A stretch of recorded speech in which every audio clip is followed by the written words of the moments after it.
हाँ जी, तो स्टूडेंट्स ये रही हमारी एग्जांपल नंबर 8.8 जिसमें वो कहता है द फॉलोइंग टेबल, ये जो आपको नीचे टेबल दिया गया है, गिव्स द प्रोबेबिलिटी डिस्ट्रीब्यूशन, ये हमें प्रोबेबिलिटी डिस्ट्रीब्यूशन दिखा रहा है किस चीज़ की, for the number of courses enrolled, यानी कि जो कोर्सेज दिए गए थे during spring semester 1995 by 50 MSc statistics students, यानी कि एमएससी कर रहे थे स्टूडेंट्स स्टैटिस्टिक्स के बच्चों, 50 स्टूडेंट्स थे वो जिन्हें 1995 में स्प्रिंग सेमेस्टर में ये कोर्सेज अप्लाई करवाए गए थे, मतलब कि पढ़ाने के लिए दिए गए थे। 7 कोर्सेज हैं टोटल। तो देखो ये उनकी उसने ना मुझे प्रोबेबिलिटी का टेबल ऑलरेडी दिया हुआ है, मैंने बस इन क्वेश्चंस को सॉल्व करना है। वो कहता है फाइंड प्रोबेबिलिटी डैट, आपने इन सब की प्रोबेबिलिटी हमें बतानी है।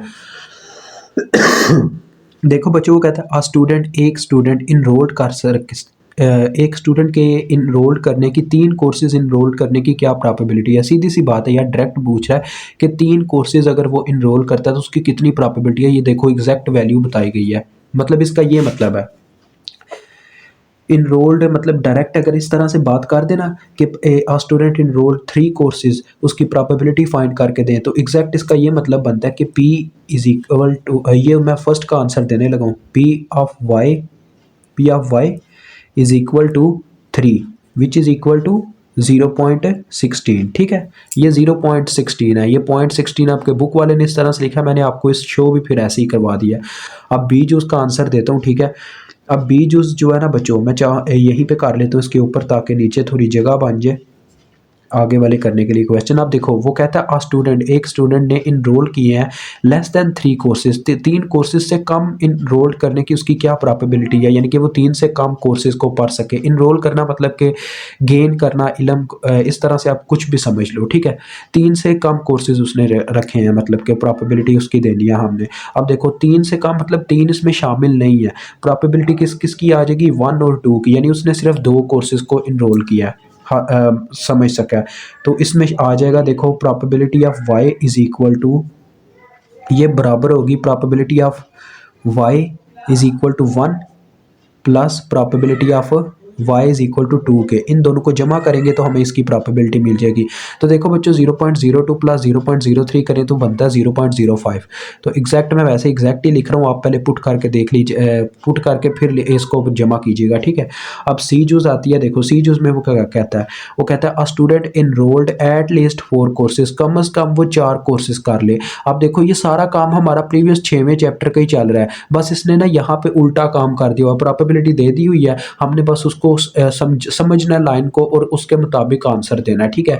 अब इसकी प्रोबेबिलिटी का जरा आंसर चेक कीजिएगा, P of Y is equal to, अब उसने बोला है कम से कम 4 करे, इससे ज़्यादा भी तो कर सकता है ना, उसका ये कहने का मतलब है कम से कम 4 हो, 4 से ज़्यादा हो तो बहुत अच्छी बात है, मतलब कि 4 से ज़्यादा की सबकी प्रोबेबिलिटी इसमें शामिल हो जाएगी, यानी कि P of Y is equal to 4 plus P of Y is equal to 5 plus P of Y is equal to 7, ठीक है, 6 फिर P of Y is equal to 7, क्योंकि वो यही कहना चाह रहा है कि कम से कम 4 कोर्सेज इसमें शामिल हों, 4 से ज़्यादा भी करे, 5 भी कर सकता है, वो 6 भी कर सकता है, 7 भी कर सकता है, ठीक है। ये एक उसने बस हमें हद बताई है।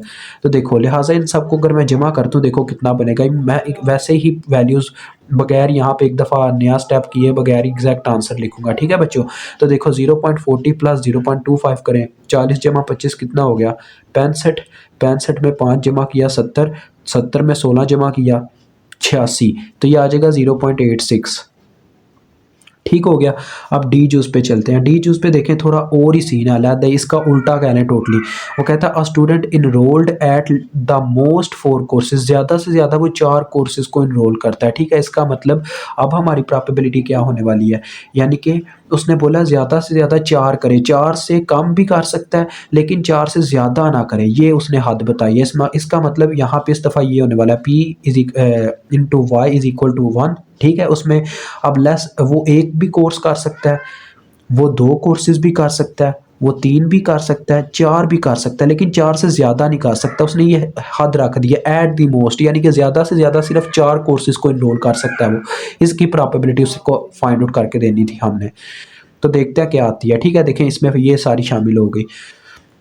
अब ये कंफ्यूज ना होना, ये बस इनके इज इक्वल टू 1 लिखने का ये मतलब है ये वाली प्रोबेबिलिटी y की वैल्यू के ऊपर ये वाली प्रोबेबिलिटी पुट कर रहा हूँ, ठीक है।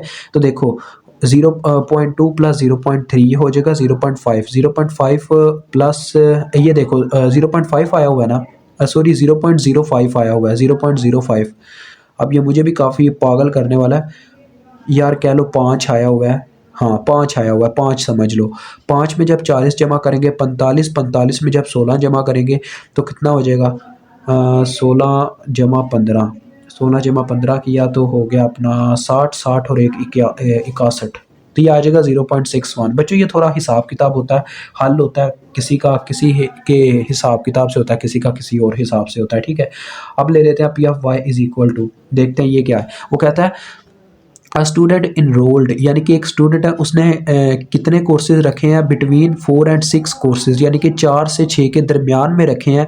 अब इसका क्या मतलब है, देखिए इंक्लूसिव यहाँ पे शुरू में आता था, मैंने बाद में चले लिख दिया तो कोई मसला नहीं है, उसने एग्जाम्पल में भी बता दिया। इंक्लूसिव का ये मतलब हुआ करेगा जब बिटवीन आ जाए ना और लिखा हो इंक्लूसिव, तो उसका मतलब होगा जिनके बिटवीन बता रहा है ना वो दो नंबर भी शामिल होंगे, यानी कि इंक्लूसिव लिखा है तो इस दफ़ा 4 और 6 की भी प्रॉबिलिटी इसमें शामिल होगी और सेंटर वाला नंबर भी आ जाएगा इन दोनों के। देखो वो कहता है कि प्रोबेबिलिटी ऑफ 4 y जो है वो ग्रेटर है 4 से और y जो है वो 6 से छोटा है, इक्वल भी है इनके, तो लिहाजा इसमें आ जाएगी probability of y is equal to 4 plus probability of y is equal to 5 plus probability of y is equal to 6, ये होगी इसकी।